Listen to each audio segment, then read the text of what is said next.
Tom?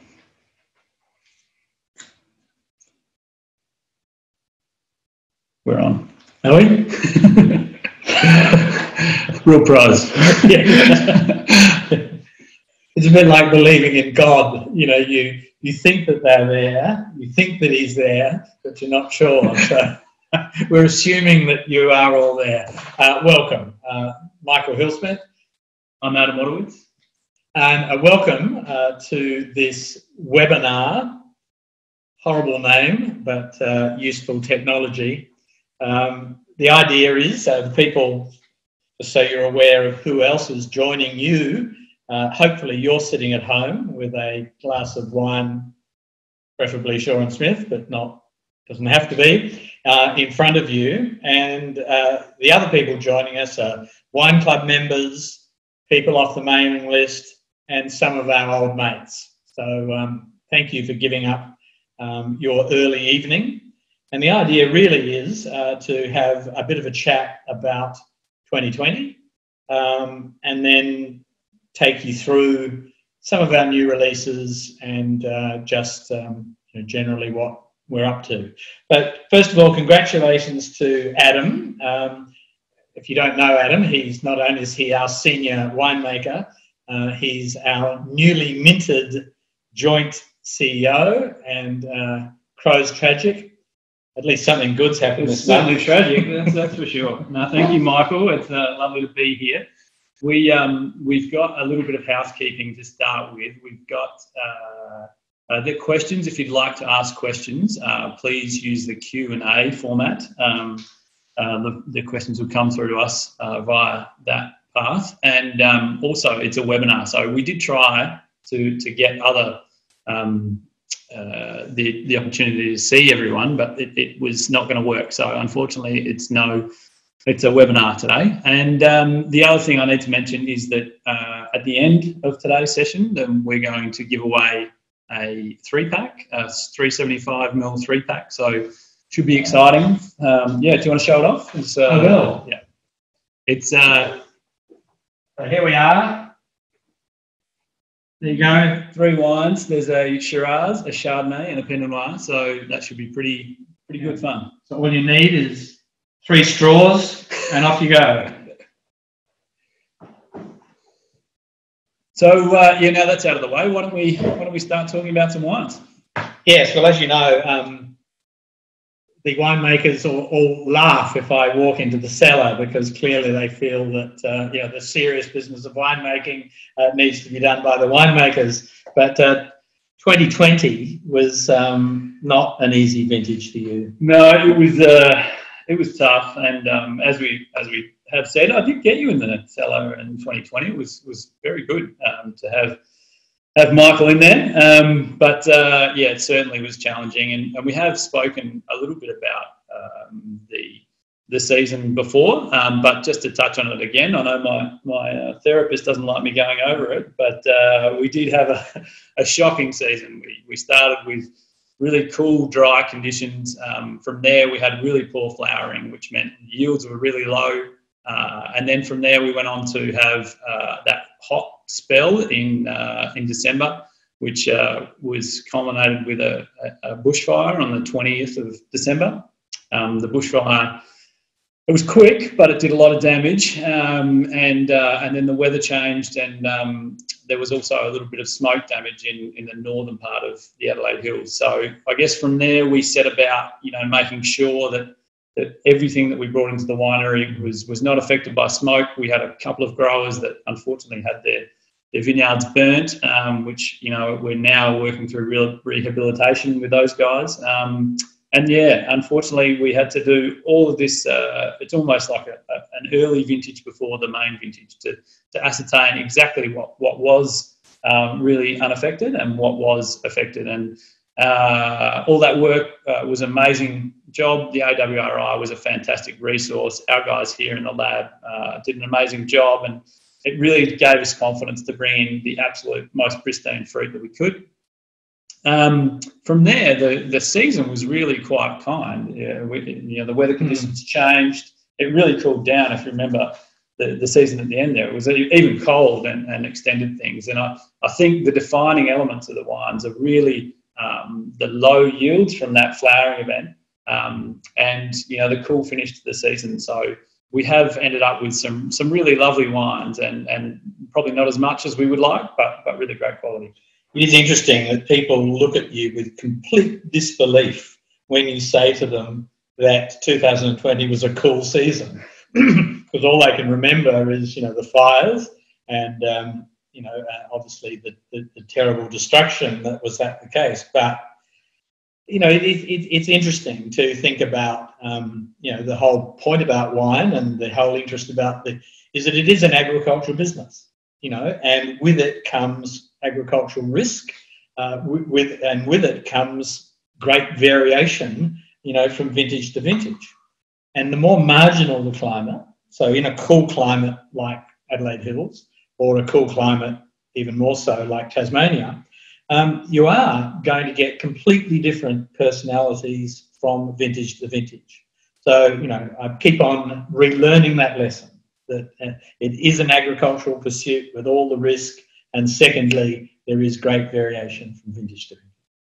Yeah, I agree. And I guess one of the things that makes me proud is, when you do, every season has its set of challenges, and 2020 came with more than its fair share of challenges. But I think I'm really proud of the team and the way that they sort of banded together, would not lay down and were able to,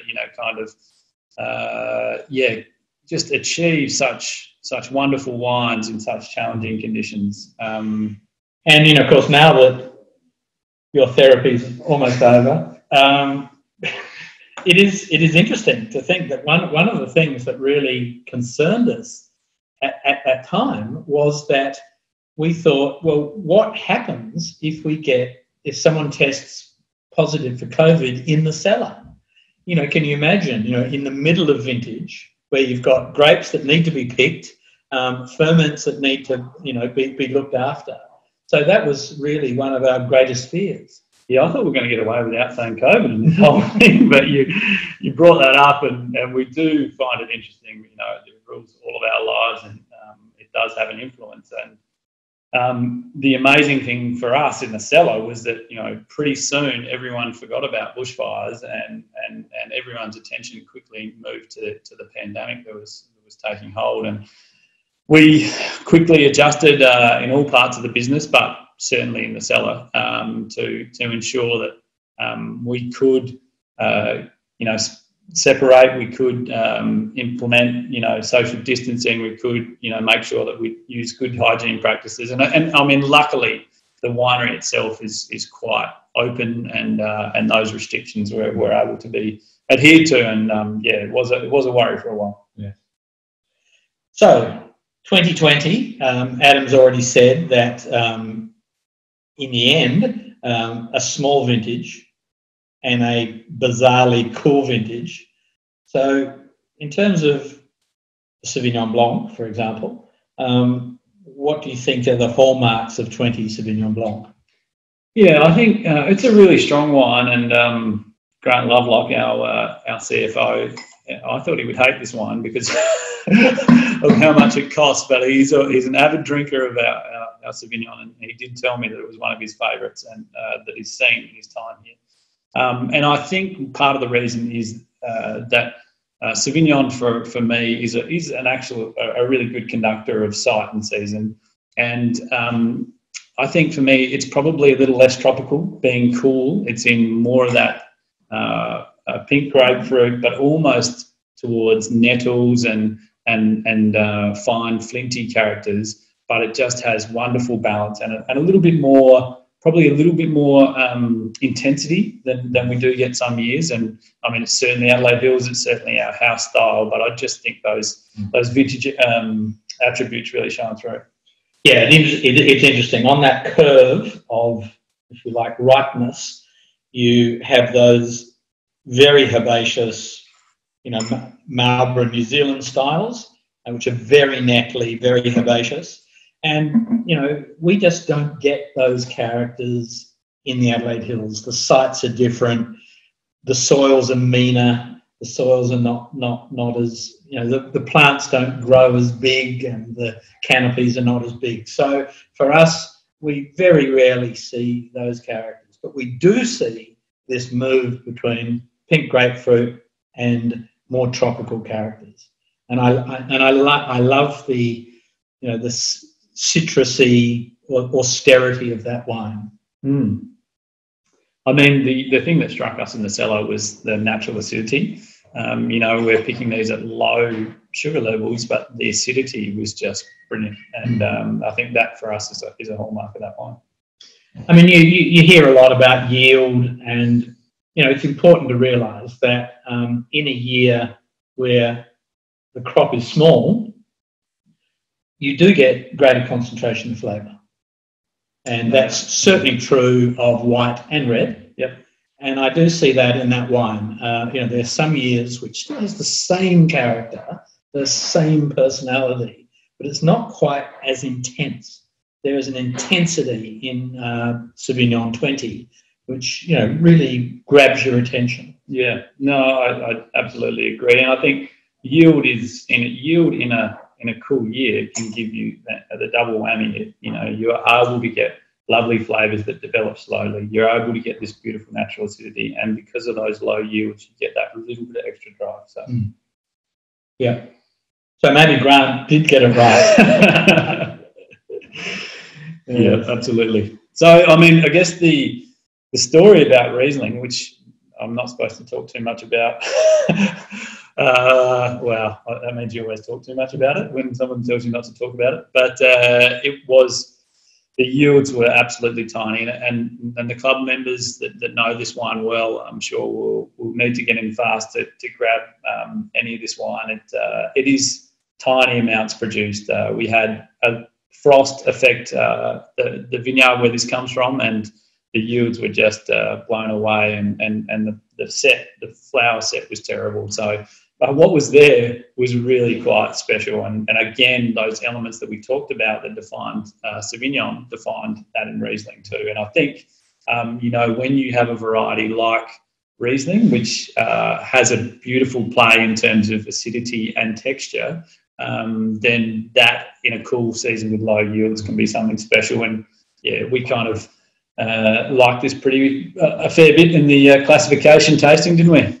So first of all, a statement and then a question. I think 2020 Shaw+Smith Riesling might go down as the ultimate unicorn wine. You know, we've all heard about it, but no one's ever seen one or tasted it. That's how scarce it is. But you know, in terms of Riesling, you know, the concentration is terrific. But a lot of the people who have joined us tonight are Riesling fans, but you probably cut your teeth on Eden Valley Riesling and Clare Riesling. So how do you think that the expression of Riesling in the Adelaide Hills varies from these more classic plantings? Yeah, well, it's very different, I would say, and I guess one of the things that when people visit us in the Adelaide Hills that strikes me is that first of all, they can't believe how green it is. You know, the rainfall is a lot higher. The next thing they can't believe is how cold it is, and that is really quite hard to get your head around if you think that the Barossa Valley is in South Australia and the Clare Valley and, you know, Coonawarra. So it's quite varied, and the Adelaide Hills sits as cold as any of them.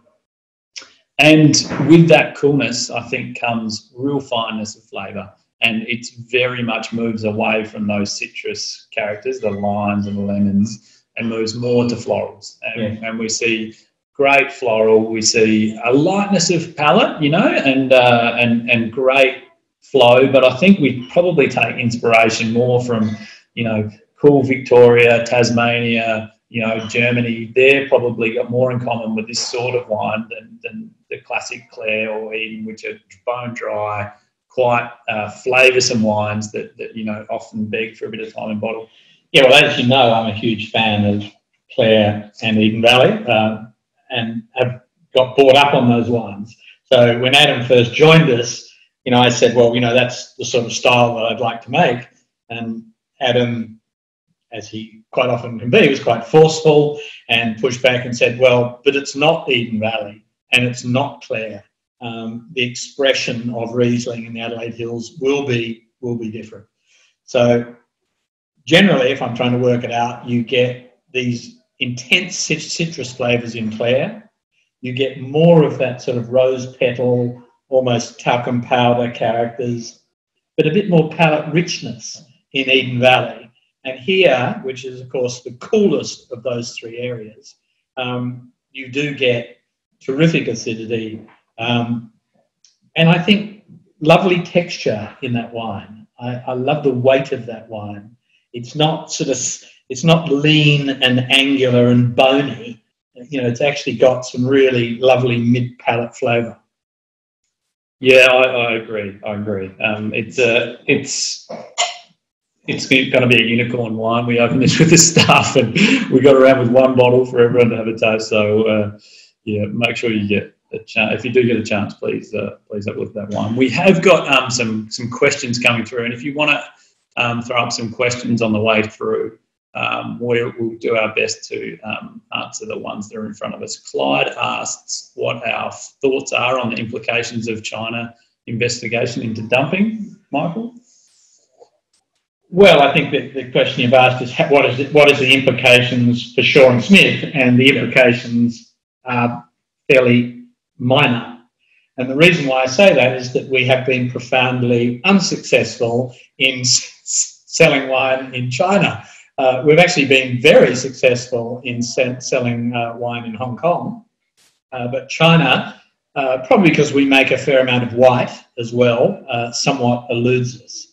I think in terms of what it means for the Australian industry, and particularly South Australia, I think it's a very, very major and a very unfortunate development.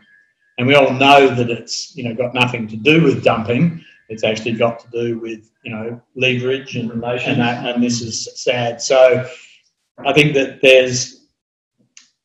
if I looked at it very myopically from a Shaw+Smith viewpoint, I'd be saying, well, actually, it won't affect us much, but it does affect the overall health of the wine industry. Is predicated upon growers being a good demand for grapes, there being good, strong grape prices, there being a strong demand for Australian wine across all price points. So I think the people are very correct in being really worried about that. Yeah, I agree. There was another question that Wendy asked about the percentage of reduction in the various vintages in 2020. Yeah, the Sauvignon is down by 20 to 30% in total terms, and the Riesling, yeah, let's just not 90. Yeah, it's definitely 80 to 90% down, and yeah, the Chardonnay probably fared a little bit better in terms of flowering time. So we're probably only looking, at 15, sort of 20% down there. And we did have some vineyards were down to 40 to 50% down. So across the board, we kind of ended up somewhere there. So yeah, that's where we ended up. I would say, however, that if there was 1 year in which you had made a little less wine than you wanted to, probably, this is it if you had to pick the year. Yes, we've got to say that, yeah, we probably weren't that disappointed with the fact that we got low yields and wonderful flavour in a year from 20 when we're faced with an uncertain future, I guess, for all of us. So just generally, we like drinking the Sauvignon Blanc when it's young and fresh. That's always been, our preferred window of drinking. But Riesling, as we all know, can be delicious when it's sort of young and aromatic. But it does have the ability to, age in bottle. So how do you reckon, in general, not just the 20, but Shaw+Smith Riesling has potential to age? Absolutely. I think, I spent a bit of time in Western Victoria and dealing with not only Riesling from around the Grampians, but also from further south in the Henty region, the Drumwood Vineyard, and those wines live amazingly. And I think they tend to their age characters are more bright, and yeah, I think these wines have a wonderful future in front of them. So 10 to 15 years will be an easy thing, I would have thought, for these ones. So just out of interest, I mean, for me, you know, you've got these young, aromatic, in this case, you know, more to do with floral, lovely acidity. So, you know, they're built to age.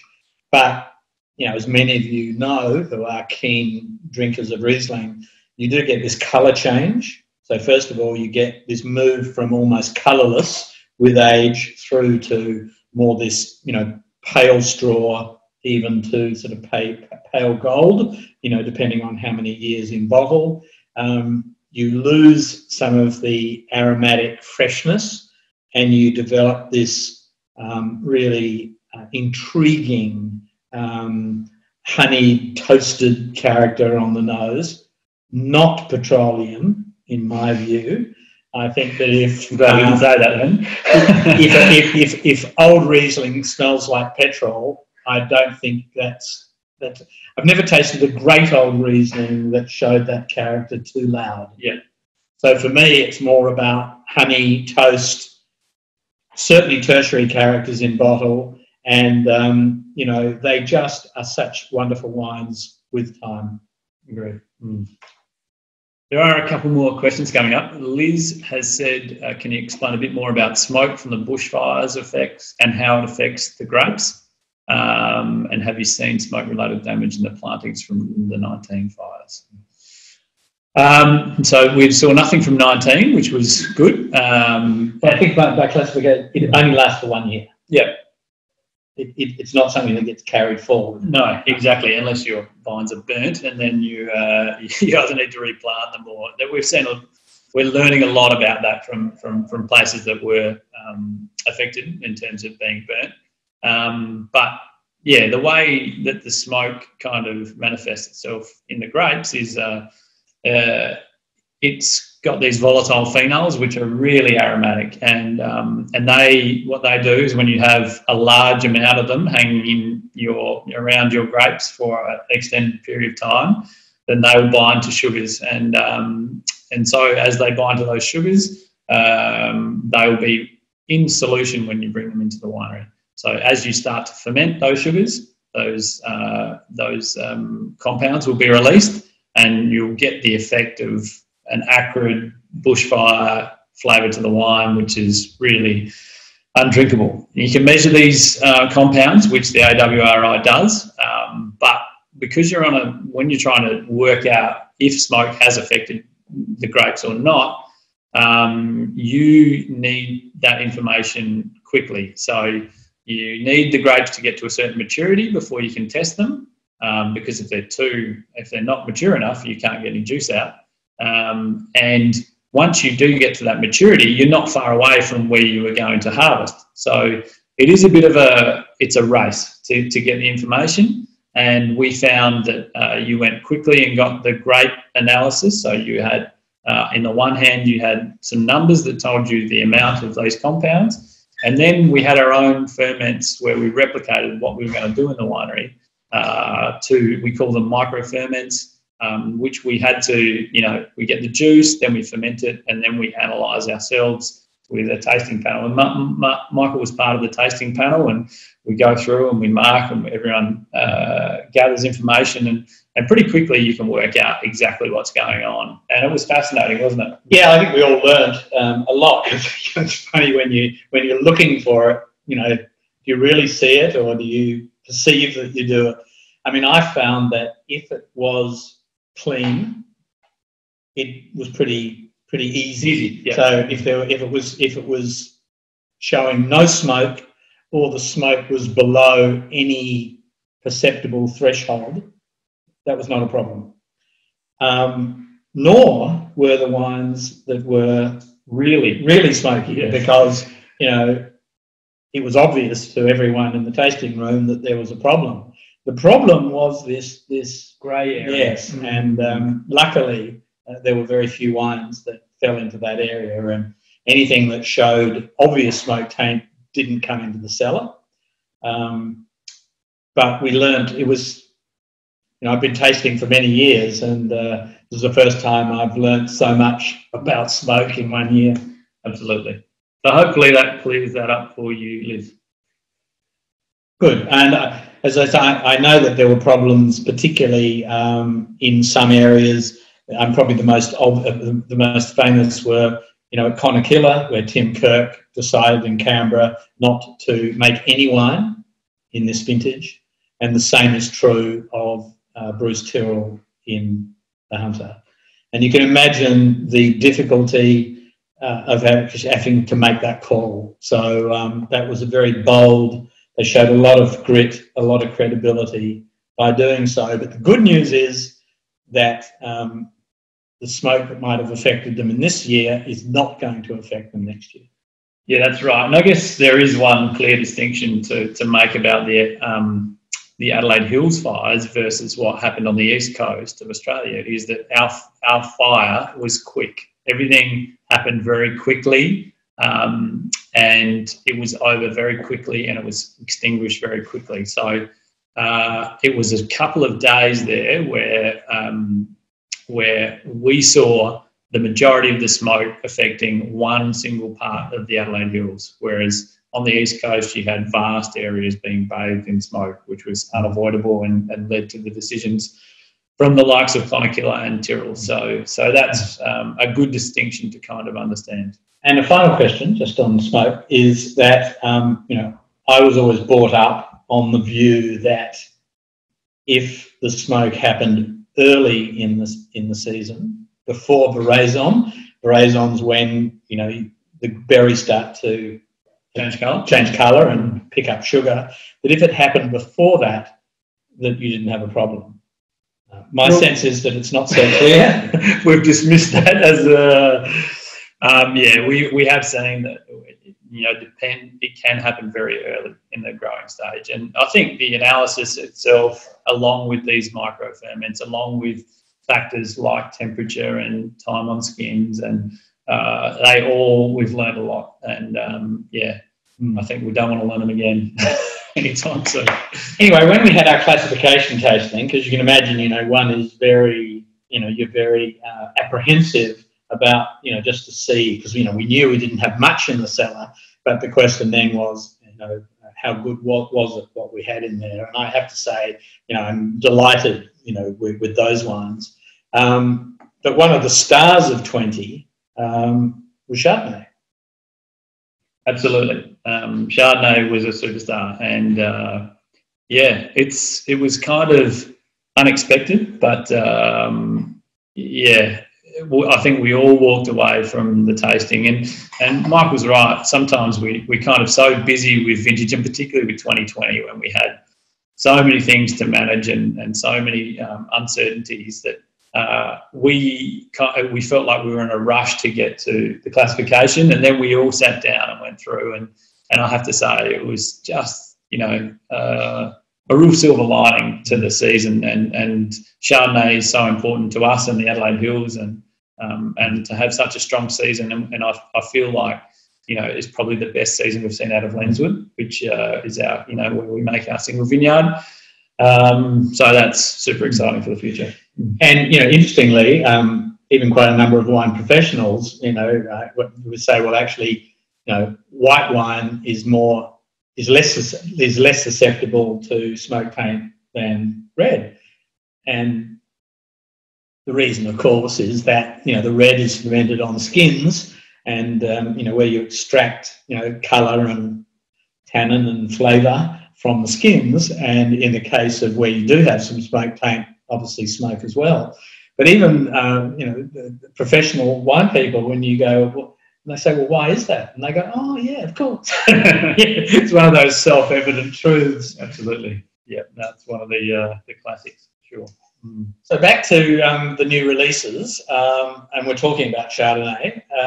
So we've got 19 M3 Chardonnay, coming up. Yeah. And I have to say, I think Adam is an extraordinarily talented winemaker, But I do think that almost his finest work that he's done at Shaw+Smith has been just the quality of, and this lovely style that he's achieved in his time with Shaw+Smith with Chardonnay.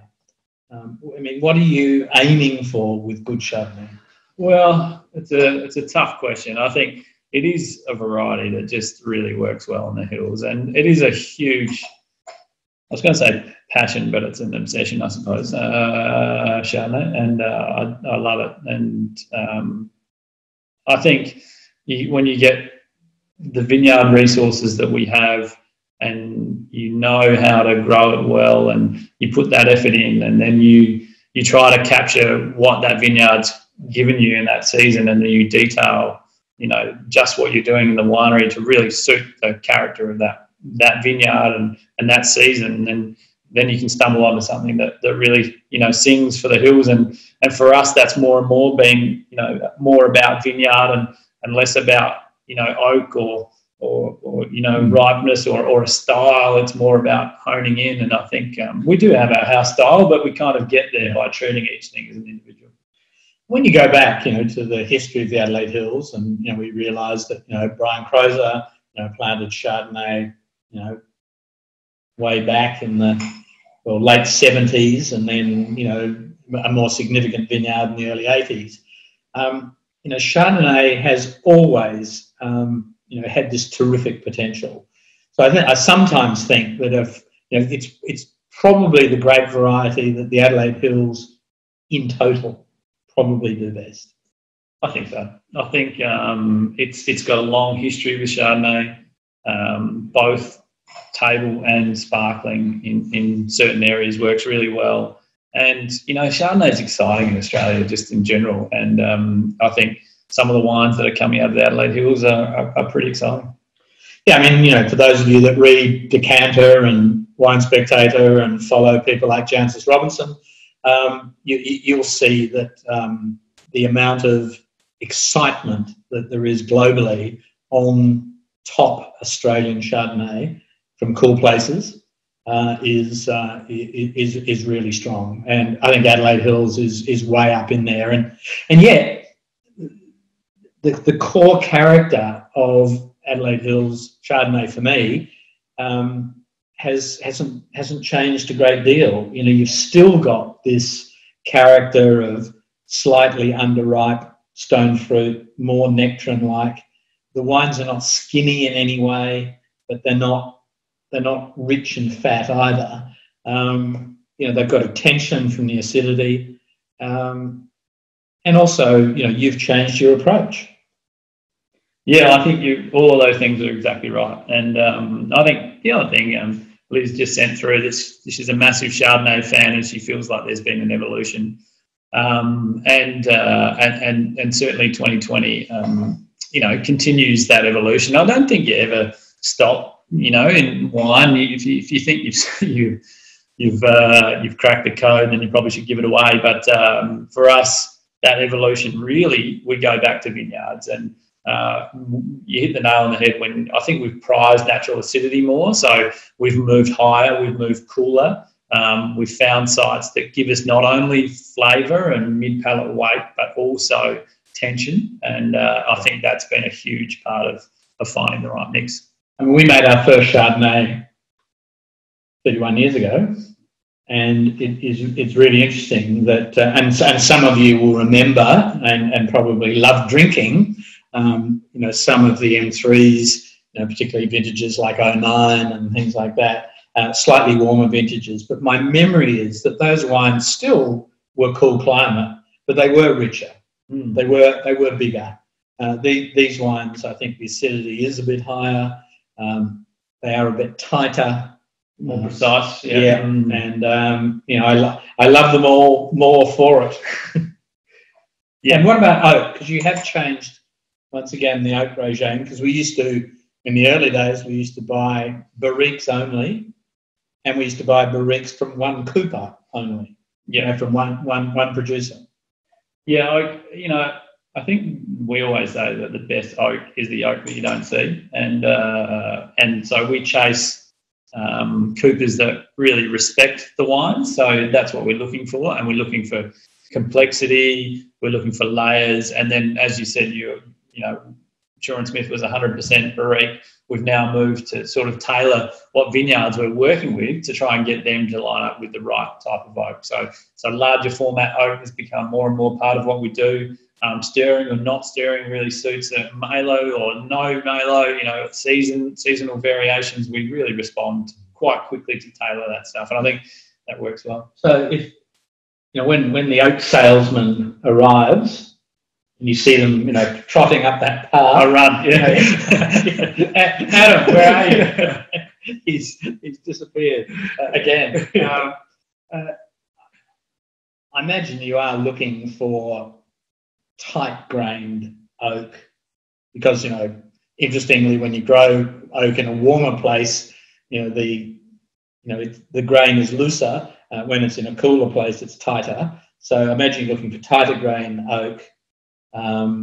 Yeah, I think the funny thing is, I think sometimes people make that the simple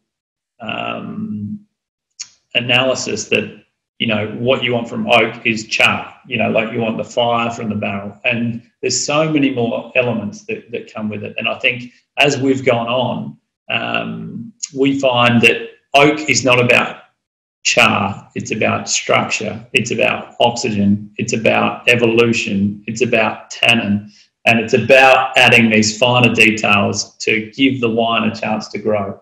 And that's what we're looking for. And char it's a bit like picking grapes ripe. It's kind of an easy trick, you know. The real trick is to match up the way that you're making a wine to allow that fruit to be the best version of itself. Mm-hmm.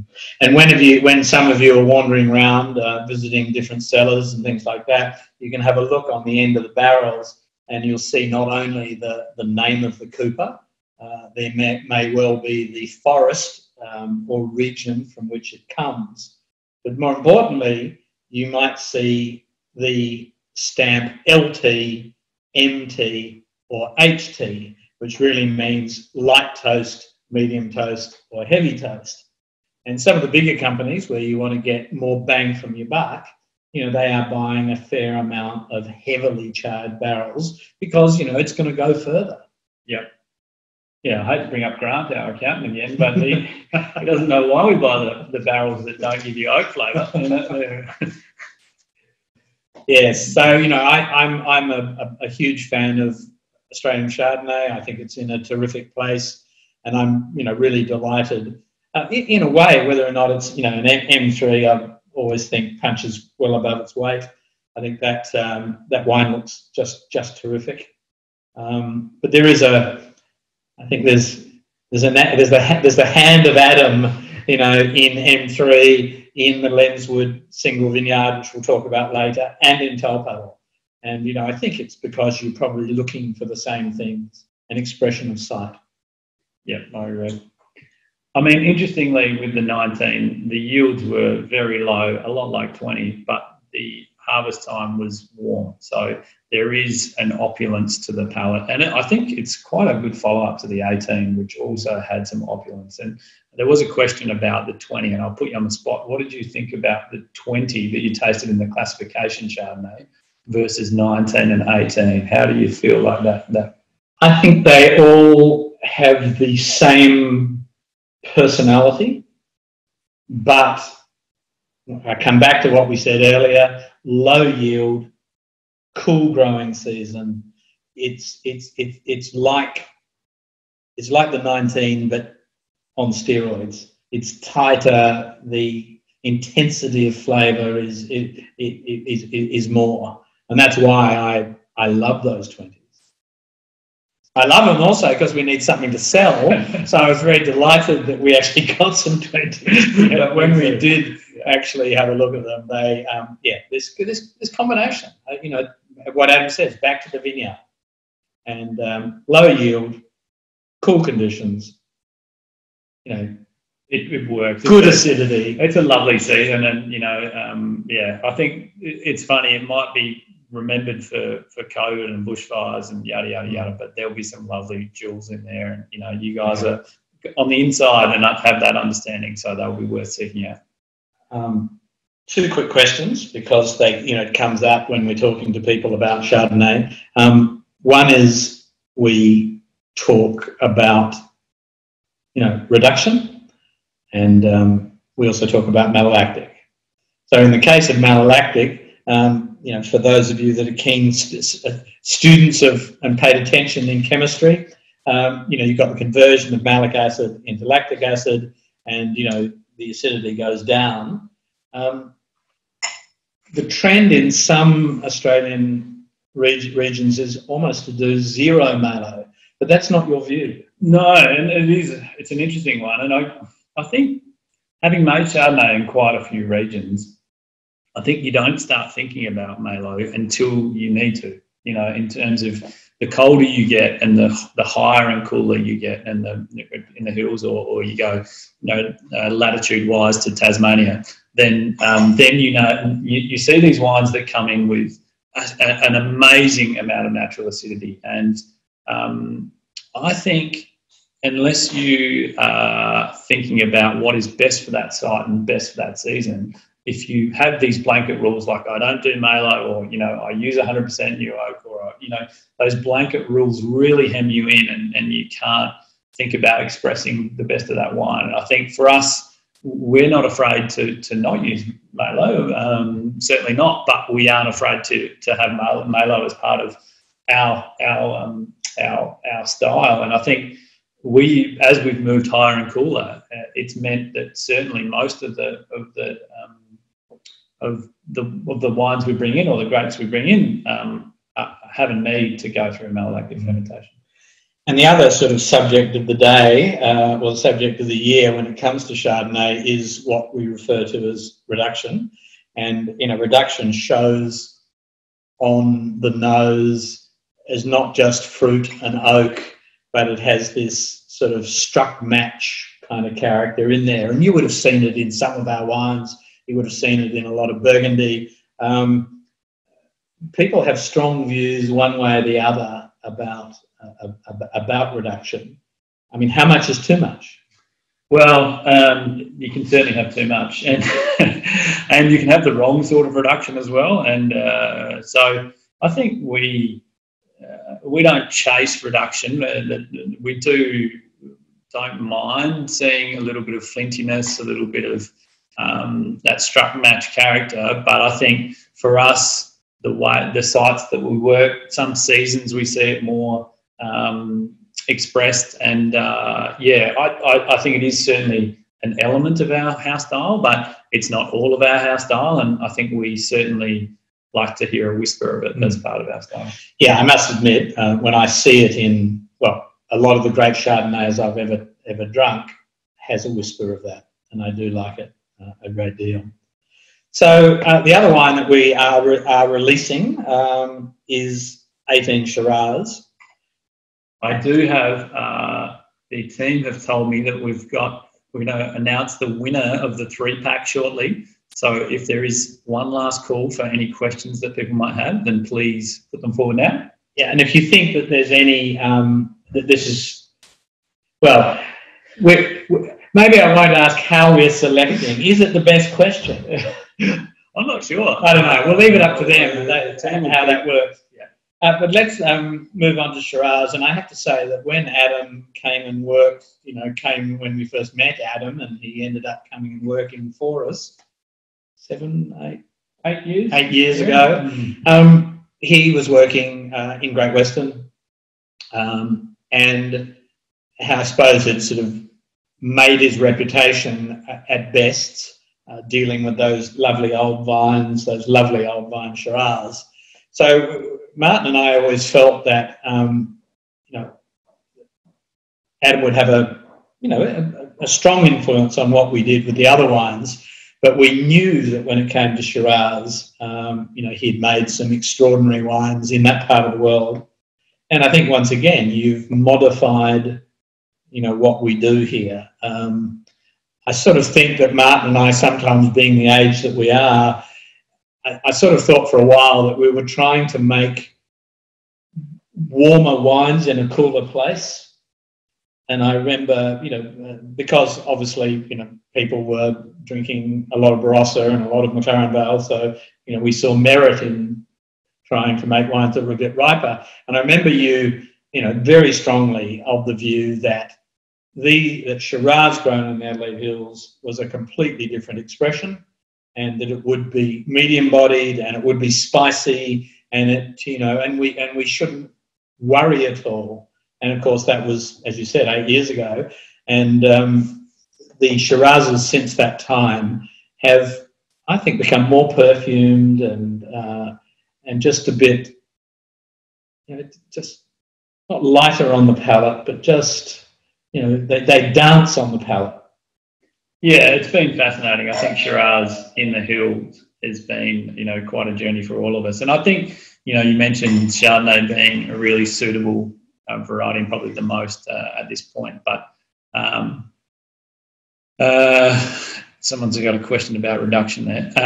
But for me, I always knew that as we kind of got to look at our, you know, the sorts of vines that we you know, we had, what sort of clones of Shiraz we were planting, what sort of sites we were choosing, you know, getting away from really ripe sun-affected sites and thinking about, you know, where can we find that beauty and where can we find that expression, that delicate expression that I really love in Shiraz. And I think as we've kind of grown and understood and worked in the vineyard and looked at everything, we've kind of found this nice zone, and the wines are different than I would have expected from when I first arrived, but they always have this beautiful red fruits, probably more red fruits than Great Western's very blue fruits and dark, and I love the perfume. We tend to get florals and perfume quite easily, and I think that's been a really lovely direction to go in. It's always interesting because oak and Shiraz is seen internationally and also nationally as being really important, particularly from more traditional sites. If anything, I've noticed you moving away from the influence of oak rather than towards it. Is it a regional thing, or? Well, I think it partly is. I think you've got to read the wines that you're making, and one of the things that, you know, I used to use quite a bit of oak in Great Western, you kind of, you know, as Michael said, you bring some of what you understood, and you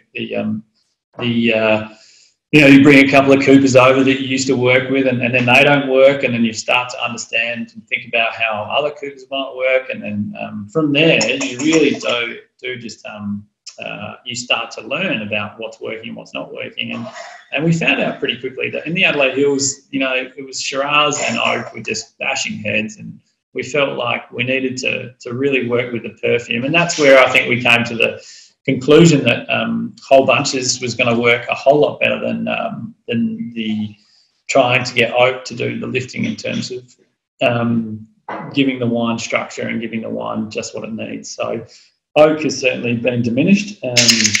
We are running out of time here. I think there's a couple of things. Someone said, what causes reduction in wine, and what does reduction mean? Reduction is that character that Michael was talking about. Reduction is the opposite to oxidation. It happens through during the fermentation process and can give off odours as well as lovely kind of flinty struck match characters. So that's that. There's also a shout out to Jenny Barnes, who's in Vic lockdown.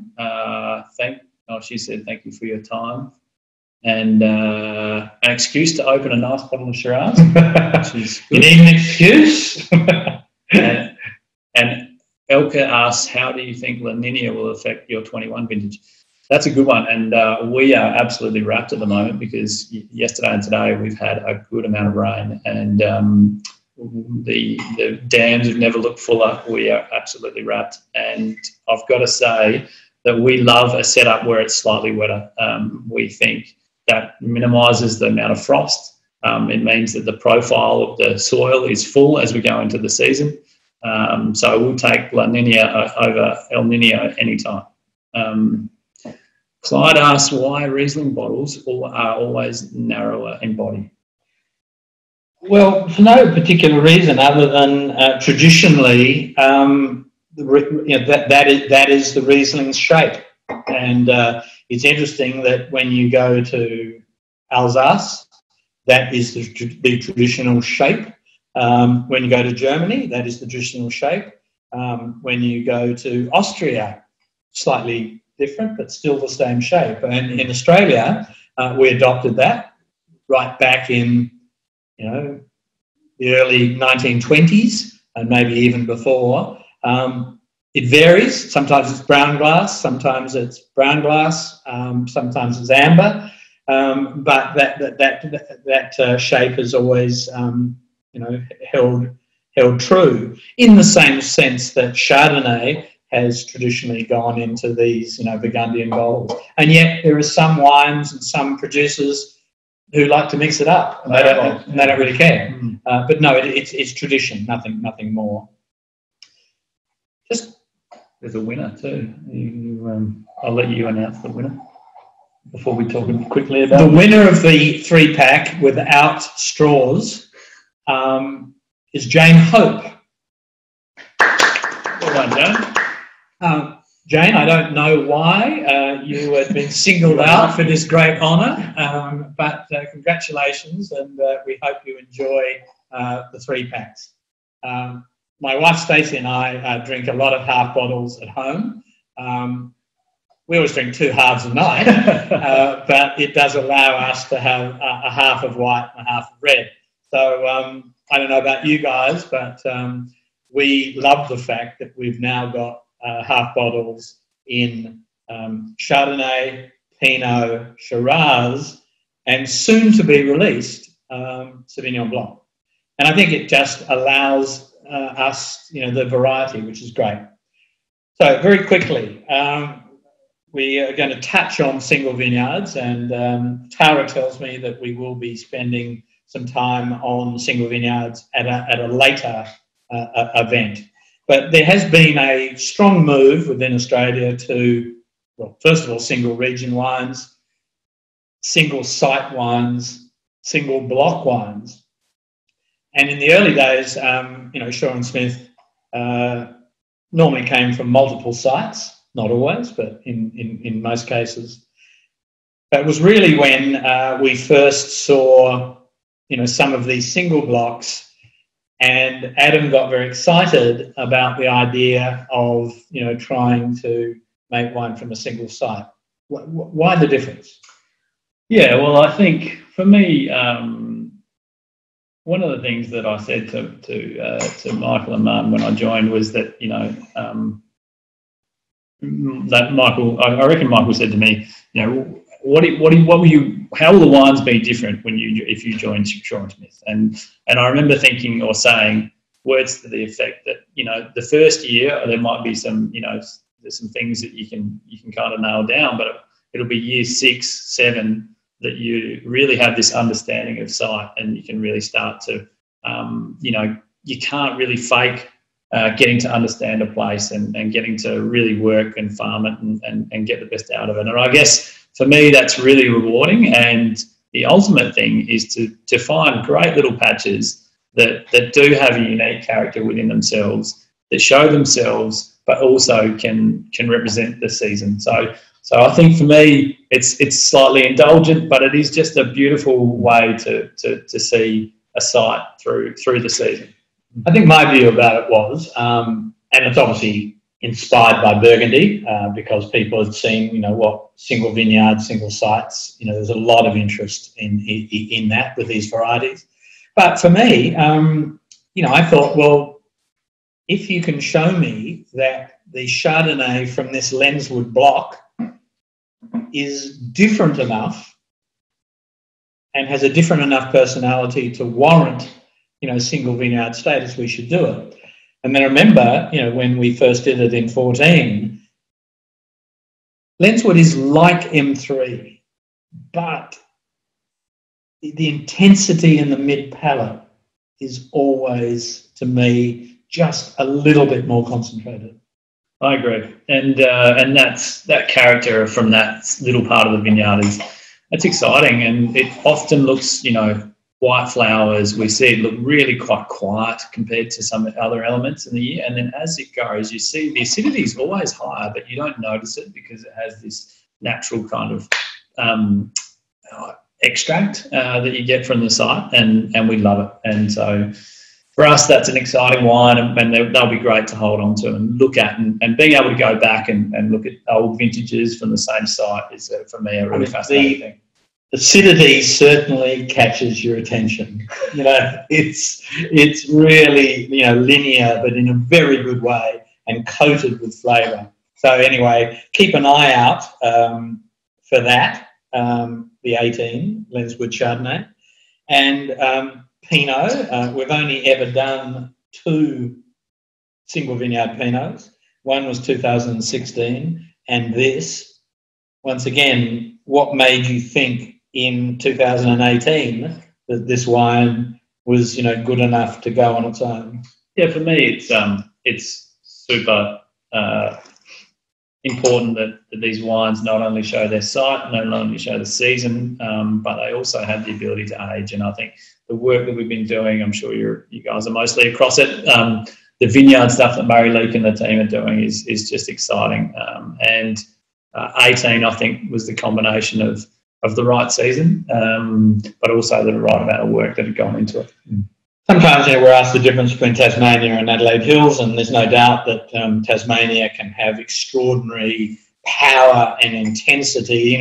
You're not left wondering about Tasmanian Pinot. It's got a lot going on. But Adelaide Hills, and what I love about that wine, and I certainly recommend you guys should have a look at it when you can, is it's got this lightness, this perfume, but even though the colour's not dark, it's still got lovely, lovely perfume and mid-palate flavour. Really delicious. Yeah, I think we sort of love both of the places for who they are, and I think that's the ultimate compliment of a place.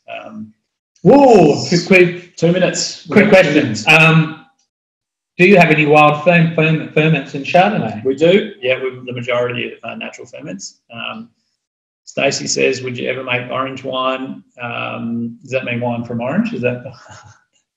No, it's not currently on our list of things to do. We might just quickly touch on the Shiraz, the Balhana, before we say goodbye. Yes, indeed. Once again, just out the back there, the close planted material, first single vineyard wine in 13. And once again, I get this, beautiful intensity of fruit. And perhaps while I'm talking about this, I can come back to the question of the orange wine, because, if that wine was made as an orange wine, the purity of the fruit, this lovely expression of variety and sight, to me is lost by the process. Now, I'm not saying I haven't enjoyed some orange wines.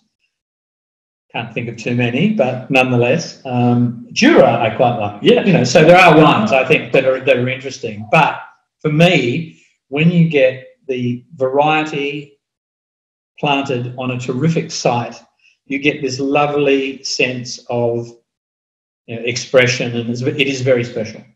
And I don't see that in a lot of the orange wines that I see. But then I might just be an old bastard. So you'd probably expect me to say that. I think there's a lot to learn. There's some great expressions of natural sort of wines out there, and you've got to really seek them out. And they are very textural. And we have learned. I mean, the fact is that growing. I mean, look at the changes for ourselves. I mean, how long before we're going to be certified organic? Yeah, we're on the path. It's a couple of years in conversion, and then we're in. So it does affect the way we grow grapes. So the process has been useful. So there are 3 single vineyard wines for you to keep your eye out for, and I'll put them in front so people can see them. Yeah, absolutely.